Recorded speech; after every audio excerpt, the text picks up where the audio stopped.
قطر ته د زلمی خلیلزاد سفر وسلوالو طالبانو ته نږدې سرچینې وایي زلمی خلیلزاد نن قطر ته رسېدلی دی.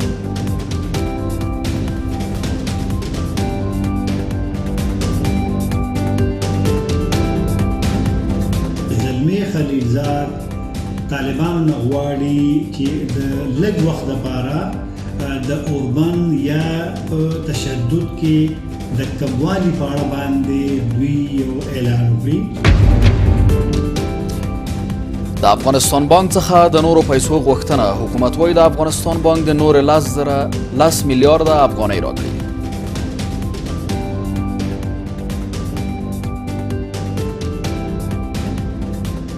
این نشان میده که یک فساد بسیار وسیع و وحشتناک و یک سونامی وحشتناک از آدرس حکومت بالای مردم افغانستان در حال اعمال شدن است.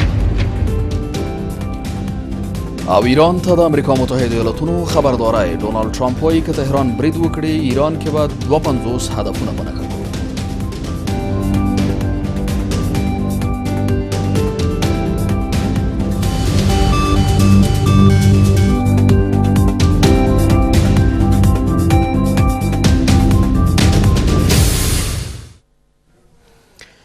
سلام، د شپږو بجو خبري ټولګې ته ښه راغلاست. نن یکشنبه د 1499 هجري لمریز کال د مرغومي 15مه او د 2020 میلادي کال د جنورۍ 5مه نیټه ده.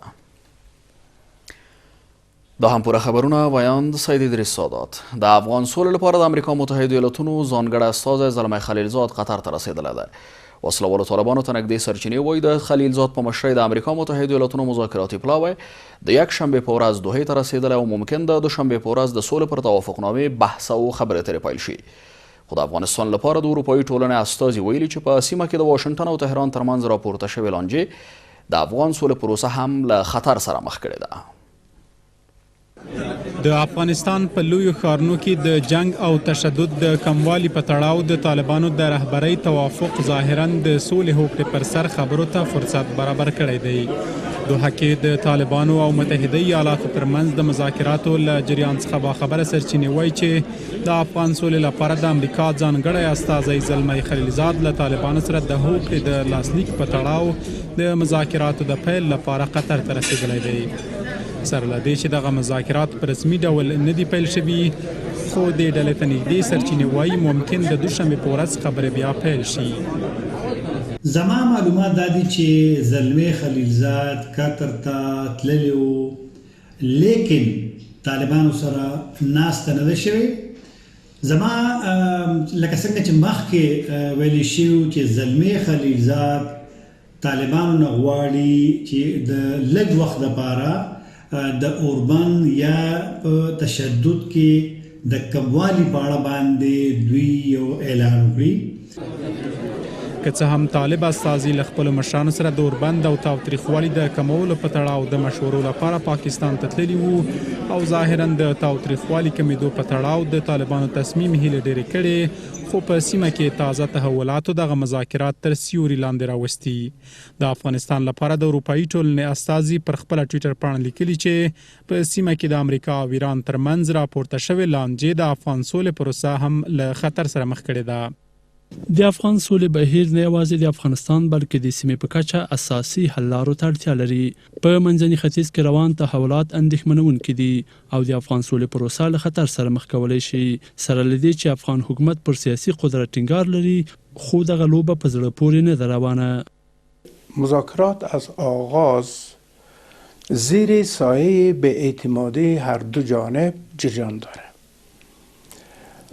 طالبان تصور میکنن که با آتش بس آمریکا خروج کامل قوایش انجام نمیده، بلکه با خروج نسبی اکتفا خواهد کرد. در عمل گرچه در کاغذ ممکن است خروج قطعی و کامل باشه.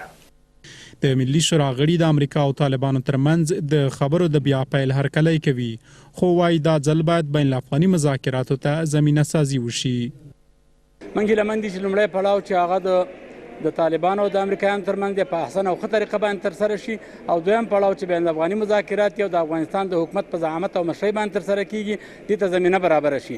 موږ هیله مند یو چې کله به طالبان د افغاني جهاد سره د خبرو دپاره کینی بیا به اجندا د میز په سر باندې عمل ته ټاکل کیږي او اوربند به د اساسي مسایل نه اوسي. امیدوار هستیم که نماینده خاص آمریکا با طالبان این صحبت مطرح کنه که جلسه صورت بگیره که بین طالبان و دولت جمهوری اسلامی افغانستان باشه. حالا نماینده آمریکا با نمایندگان طالبان که صحبت میکنه آخر یک صحبتی که میکنه به ارتباط افغانستان. د افغان سولې لپاره د امریکا ځانګړی استازی داسې مهال د مذاکراتو د پیل لپاره قطر ته ځي چې د ایران د قدس ځواکونو د پخواني قومندان له وژل کېدو وروسته په سیمه کې د تاوتریخوالي د شدت اندېښنې مخ په زیاتېدو دي. حکومت د افغانستان بانک څخه نور 10 میلیارد افغانۍ غواړي. حکومت ته نږدې سرچینې وایي دولت د عوایدو بودیجې په برخه کې خپل هدف ته نه دی رسېدلی او اوس د معاشونو او مصارفو لپاره د پیسو له کمبود سره مخ دی. ویل کېږي د افغانستان بانک او حکومت ترمنځ پر دې اختلاف دی چې حکومت سملاسي پیسې غواړي خو د افغانستان بانک وایي دوی تر اوسه خپل حسابونه نه دي تصفیه کړي او نه پوهیږي چې دوی ګټه کړې او که نه. د اقتصادي چارو شنونکي وایي د عوایدو او مالیاتو پیسې باید د پلان پر اساس د عادي او انکشافي بودیجې مطابق مصرف شي. خو ارګ دا پیسې په غیر ملي او اپراتیفي مسایلو لګولي او اوس د افغانستان بانک څخه پیسې غواړي. د ولسي جرګې ځینې غړي د ملي شورا له مصوبې پرته د افغانستان بانک له ذخیرې څخه پیسې اخیستل د ولسمشر او مالیې وزارت صلاحیت نه بولي. خو د مالیې وزارت او د افغانستان بانک په دې تړاو څه نه وایي. حکومت د بودیجې برابرولو، د مامورینو د معاشونو اجرا کولو او نورو مصارفو لپاره د افغانستان بانک څخه د 15 میلیارد افغانیو اخیستلو په تعقیب تازه 10 میلیارد نورې افغانۍ غواړي.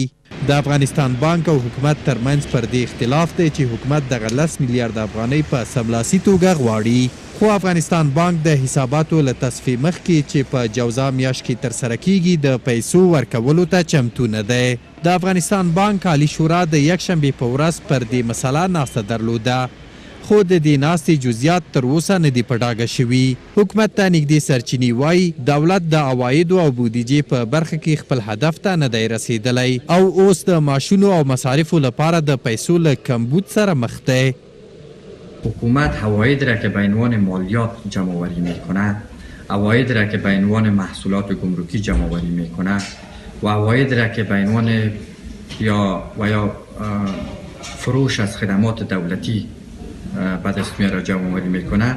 این عواید به کجا مصرف شده و چگونه مصرف شده که حال حکومت مجبور شده که از سرمایه بانک مرکزی استفاده کنه.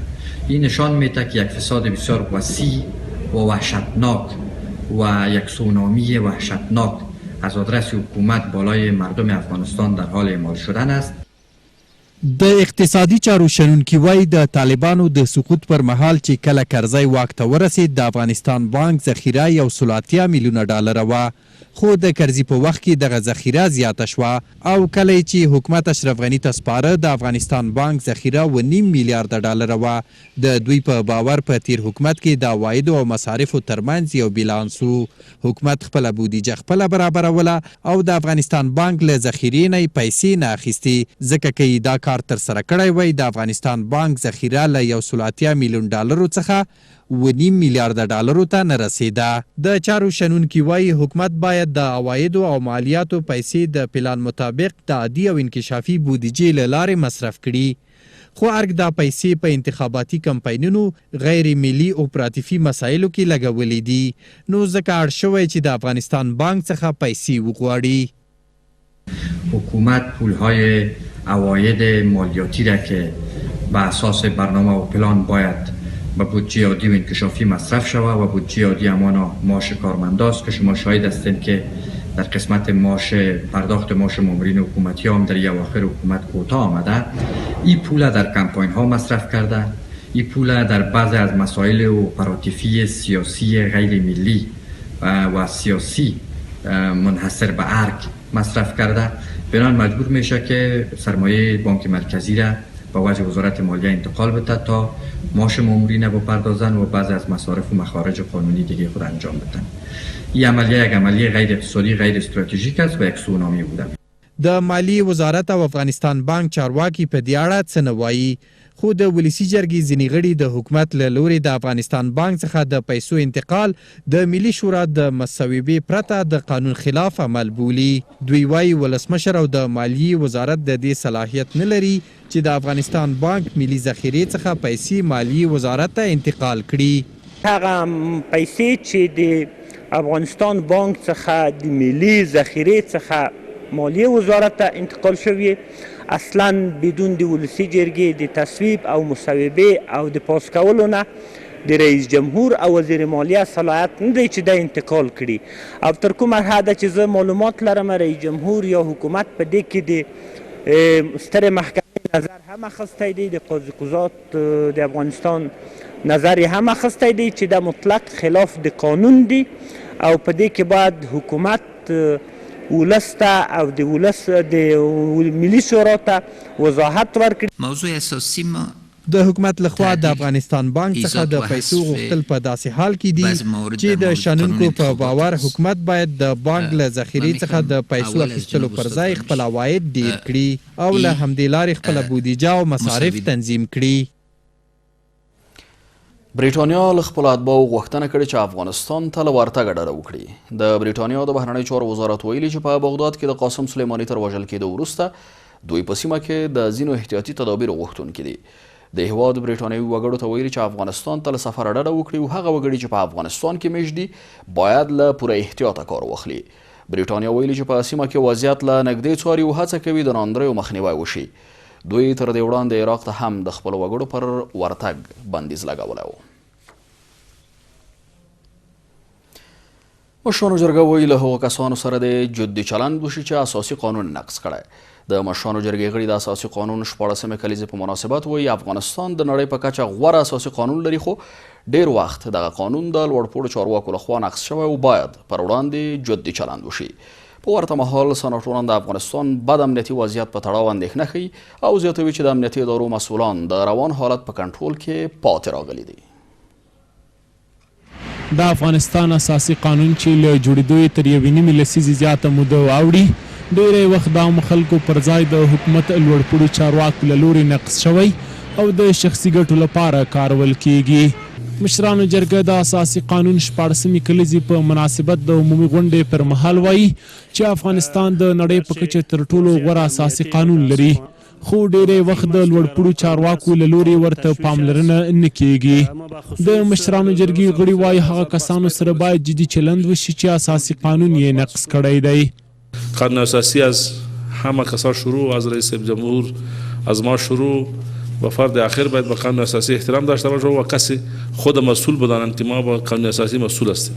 د دې لپاره کار وکړو ترڅو د اساسي قانون د تخطی نه په درېګونو قواو کې چې موجود دي د دې نه لاس په سر شي او هغه څوک چې قانون نه مني او د اساسي قانون تخطی کوي هغوی هم ملت ته رسوا شي هم وسط قانونی کردن ترسره شد. یعنی در هر بخشی از این قانون اساسی را که ما مطالعه میکنیم صرف به نام از این که ما قانون اساسی داریم و این قانون اساسی ما ملاک کارهای ماست ولی متاسفانه در عمل که میبینیم بسیار کم به این پابند هستیم. د مشرانو جرګې غړي د هیواد روان امنیتي وضعیت د اندېښنې وړ بولي او زیاتوي چې دا مهال د افغانستان ډیری ولسوالۍ او ولایتونه له جدي امنیتي ستونزو سره مخ دي. سناتوران وایي چې د امنیتي ادارو مسؤلین د روان وضعیت په کنټرول کې پاتې راغلي دي. د روزګان ولایت ټولې لارې د ولسوالیو د ولایت سره بندې دي، یعنې په افغانستان کې بل ساری نه لري او لو لارې د کندهار سره هم بنده ده. مسؤلین هم چې هر څو نو موږ کوشش کړی دی نو مسؤلینو په دې کې هېڅ غوږ نه دی په ګرولی نه په دې پسې سر ګرځولی دی او نه دا کړي دي. با وجودی که نیروهای امنیتی ما در بساط ولایت تلاش خود میکنن عملیاتای را میکنن ولی اینا بسنده نیست. متاسفانه حکومت نهادهای امنیتی و دفاعی برای تامین امنیت شهرها د مشرانو جرګې غړي د امریکا له لوري د قاسم سلیماني وژل کېدل د سیمې په کچه یو ستره پیښه ګڼي او وایي چې هیله لري د سلیماني وژل کېدل په افغانستان کې د وسلوالو ډلو ملاتړ لامل نه شي. امیدوار هستم که کشته شدن از او به خاطر حمله بر اهداف امریکایی ها سبب تقویت صفوف مخالفین نظام دولت در داخل کشور نشود. په ورته مهال ولسي جرګې وروسته مشرانو جرګې د یکشنبې ورځې عمومي غونډې پر مهال د افغان حکومت له لوري د سولې په چارو کې د دولت وزارت په اکثریت رایو تایید کړ. د ولسمشر د ملي امنیت مشاور ویل افغان خاورې به د هیڅ هیواد پر وړاندې استفاده ونه شي. حمدالله محب په کابل کې د ایران له سفیر بهادر امینیان سره د لیدنې پر مهال ویلي چې افغان حکومت خپلو ګاونډیو ته ډاډ ورکوي چې له خاورې به د هیڅ بهرني هیواد پر ضد کار وانخیستل شي. محب د ایران له سفیر سره په لیدنه کې هیله ښودله چې د واشنګټن او تهران ترمنځ شته ترینګلتیاوې د خبرو اترو له لارې حل شي. په دې لیدنه کې د ایران سفیر د افغانستان له ښه نیت څخه مننه کړې. دغه لیدنه په داسې حال کې کیږي چې په عراق کې د امریکا متحده ایالاتونو لخوا د قدس ځواکونو د قمندان قاسم سلیماني له وژل کېدو وروسته د واشنګټن او تهران ترمنځ ترینګلتیاوې لا زیاتې شوې دي. د ټاکنیز شکایتونو خپلواک کمیسیون وایي د ثبت شویو شکایتونو له ډلې تر نیمایي ډېر جدي دي او پر پایلو اغیز کولی شي. د یاد کمیسیون مسؤلینو د یوې خبري غونډې پر مهال وویل هڅه کوي چې خپلې چارې پر ټاکلې نیټه پای ته ورسوي او که په چارو کې ځنډ هم راځي ښایي یوه یا دوه ورځې وي.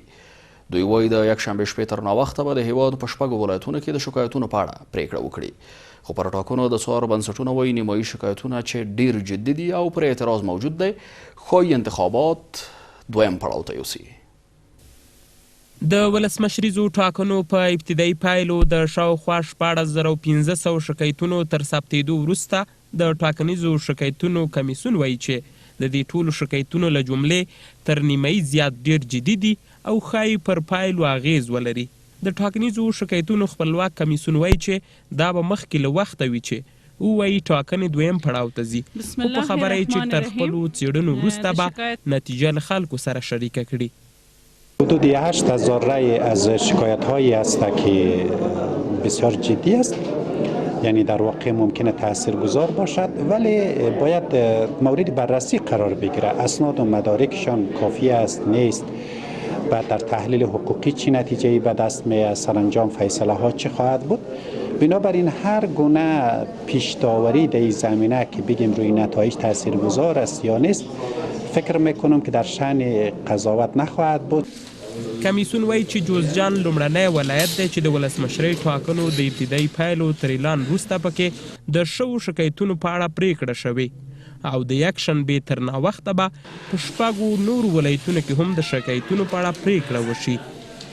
خوشبختانه ما دیروز در جوزجان فیصله داشتیم، فیصلش تمام شده و حدود 4 تا 5 ولایت دیگر هم امروز تا شب را فیصلهش نهایی میشه، مثل پروان و پنجشیر و بادغیس، اینا از نمونه هایی هستند و جوزجان هم که درست تمام شده. امروز تا شب را احتمال از وجود دارد 6 ولایت کار خود را خلاص کنن بخیر. خبر چې هغه ولایتو کې چې به حجم د شکایت پورته په خاطر د ډیر دقت وسی او واقعا شفافیت په نظر کې ونیسي، ممکن یو ورځ دوه ورځې اخوا داخوا سي، اما موږ ته مهمه شفافیت دی، موږ ته مهمه دقت دی.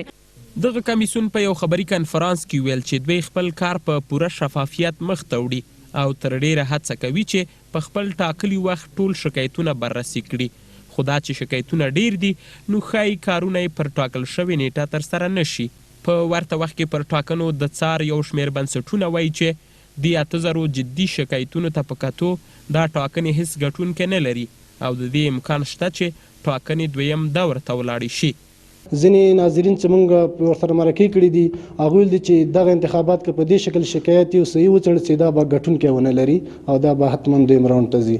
دغه 12000 رای چې کوم تفاوت ده څومره چې موږ ته معلومات شته او څومره چې د شکایتو کمیسیون ویلي دي 8000 هغه جدي شکایت دي که نه ممکن چې د دې له مخې شاید ځینې محلونه بیا شمېرنې ته لاړ شي. که چېرته بیا شمېرنې ته لاړ شي نو زمونږ فکر دا ده چې دا ټاکنې په لومړي پړاو کې کوم ګټونکی نه لري او شاید دویم راونډ ته لاړ شي. د ټاکنیزو شکایتونو کمیسیون داسې مهال د 16500 شکایتونو له جملې تر نیمایي زیات شکایتونه جدي بولي چې د شاوخوا 10 ورځو په تیریدو سره د دوی کارونه لا نه دي بشپړ شوي او داسې اندېښنې دي چې په ټاکلې نیټه به یې کارونه بشپړ نه شي. ولسمشر غني د ایران له ولسمشر حسن روحاني سره پر وروستیو تحولاتو غږېدلی دی. له ولسمشر ماڼۍ په خپره شوې خبرپاڼه کې راغلي چې ولسمشر غني په دې ټلیفوني خبرو کې حسن روحاني ته ډاډ ورکړی چې د افغانستان او امریکا متحدو ایالتونو ترمنځ د امنیتي موافقتنامې په اساس د افغانستان خاوره هیڅکله د بل هیواد پر خلاف نه استعمالیږي. دا په داسې حال کې ده چې په ایران کې د قدس ځواکونو قماندان تر وژل کېدو وروسته ایراني چارواکو خبرداری ورکړی چې له امریکا متحدو ایالتونو څخه به د دې پیښې غچ هرو مرو اخلي. د کابل په پغمان ولسوالۍ کې د خښتو ریګ لسګونه کارخانې بندې شوې دي. د چاپیریال ساتنې اداره وایي د هوا له ککړتیا څخه د مخنیوي په هدف د کابل په پغمان ولسوالۍ کې د کورنیو چارو وزارت سره په تفاهم لسګونه ریګ ریشنونه او د خښتو بټۍ تړلې دي. خو د شرکتونو مسؤلین دا اقدامات نمایشي بولي او اړوندې ادارې پر فساد تورنوي. لازمینه کابل کې د هوا ککړتیا په تړاو تر اندېښنو وروسته حکومتي چارواکو هم د دې ستونزې د حل لپاره هڅې پیل کړي دي. د افغانستان د چاپیریال ساتنې ادارې د لومړي ځل لپاره د کابل په پغمان ولسوالۍ کې د هوا ککړتیا د مخنیوي لپاره د خښتو د لسګونه بټیو او ریګریشنونو فعالیت درولی دی. ما به خاطر کاهش آلودگی هوا فعالیت جدی خود آغاز کردیم و تا که تمام فعالیت ها یعنی اصناف، بلند منزل ها، شرک ها، فابریکات، تمام فعالیت ها خود عیار می سازد و اسلام می شود تا او وقت ما نظارت و تفتیش خود پیش می بریم. په ورته مهال د پغمان ولسوالۍ ځایي چارواکي د دغو لسګونه کارخانو فعالیت چې د کابل هوا په ککړوالي کې نقش لري غیر قانوني بولي. خو د شرکتونو مسؤلان وایي چې دوی د چاپیریال ساتنې مسله په نظر کې نیولې او اړوند چارواکي په فساد تورنوي. قرارداد صورت میگیره با مفاد اندک بر دولت خسارهای انگفته برای مردم میرسه که در تا 40 متر 50 متر شما ببینید که اینجا فوریات صورت گرفته. هیچ قابل تحمل نیست. از پیش ما میخواد 3 لک متر مکعب میگه 2 لک متر مکعب دیگر یا برای ما پول بده یا به در فهمیدی سر 2 لک متر مکعب دیگر حساب میکنیم. این رقمی میشه، این کار میشه. خو پښتنه دلته د پغمان ولسوالۍ چې د کابل له ښار څخه نسبتا لرې ده هلته د ریګریشنونو او خښتو بټیو کارخانو تړل کېدل د کابل پر چاپیریال اغیزه کوي. دا د کابل د ښار نام لري خبر ته دا نږدې خنه ده چې نږدې دی والی باندې څه خاطر باندې دلته شل او تلسنونه شرکتونه دي دا ټول ماشلی کارگر دي دلته پر شرکت کې 15 نفر کارگر دي. ما بسیار درختاشان دیم ایجاد دیگه با آلودگی هوا کدام زیان نمیرسانه بیخی دیگه این پروسه است پروسه یک نمایشی است. دا په داسې حال کې ده چې ولسمشر غني په یو تازه اقدام کې د هوا ککړتیا څخه د مخنیوي په هدف 2 حکمونه صادر کړي چې پر اساس یې دولتي ادارې د بلند منزلونو او ښارګوټو مسؤلان مکلف دي چې د هوا د تصفیې وسایل نصب کړي. په لغمان ولایت کې د حکومتي ځواکونو په عملیاتو کې یو تن وژل شوی ده. په ملي شورا کې د ختیځو ولایتونو استازي وایي افغان ځواکونو تېره شپه د لغمان ولایت په کتب خیلو سیمه کې عملیات کړي چې په پایله کې یو سپینګیری وژل شوی او د هغه 4 زامن امنیتي ځواکونو له ځانه سره بیولي دي. د دې پیښې په غبرګون کې ځایي خلکو اعتراض هم کړی او د ساعتونو لپاره یې عمومي لاره د ټرافیکو پر مخ تړلې وه.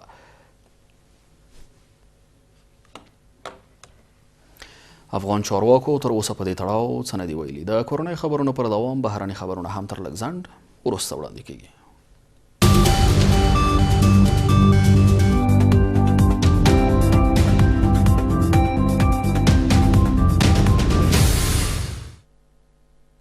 بیا هم ښه راغلاست او نړیوال خبرونه له تهرانه پیلوو. د تهران او واشنګټن ترمنځ یو بل ته د اخطارونو ورکول دوام لري.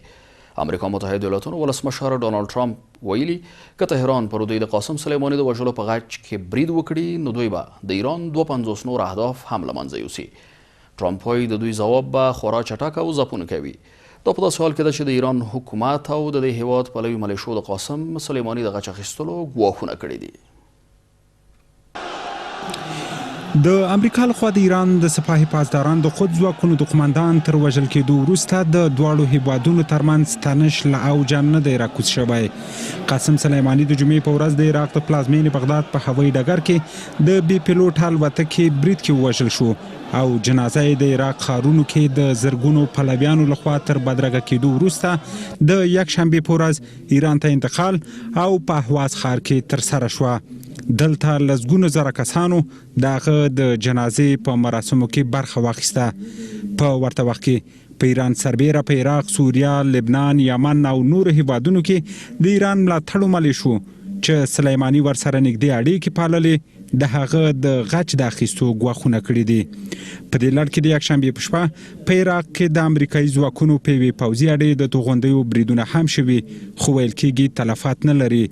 په ورته وخت کې کینیا کې هم د امریکایي ځواکونو په یوه پوځي اډه برید شوی، که څه هم د دغه برید مسؤلیت الشباب ډلې منلی، خو ډیرو رسنیو د سلیماني له وژل کېدو سره تړاو ورکړی.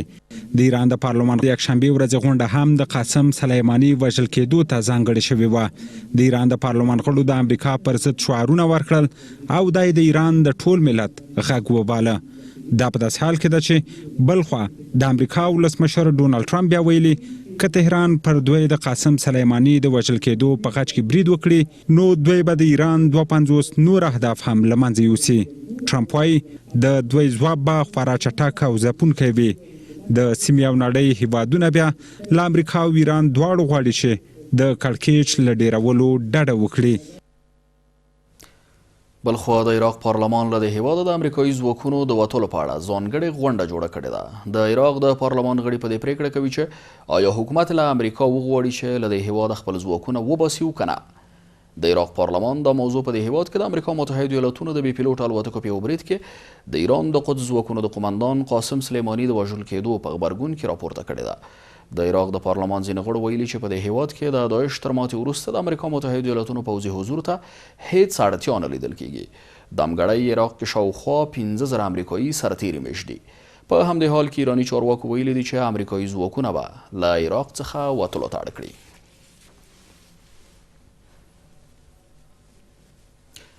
او وروسته خبر ده چې په لیبیا کې د یو هوایي برید له امله 28 کسان وژل شوي دي. چارواکي وایي برید د لیبیا په پلازمینه طرابلس کې د پوځیانو پر یو روزنځای شوی چې له امله 28 کسان وژل شوي او ګڼ شمېر نور ټپیان دي. د طرابلس چارواکو ویلي چې د پیښې ټول قربانیان د همدې پوځي اکاډمۍ محصلین دي. که څه هم تر اوسه چا د برید مسؤلیت نه دی منلی، خو د لیبیا حکومت یې پړه د جنرال هفتر پر وسلوالو اچولې ده.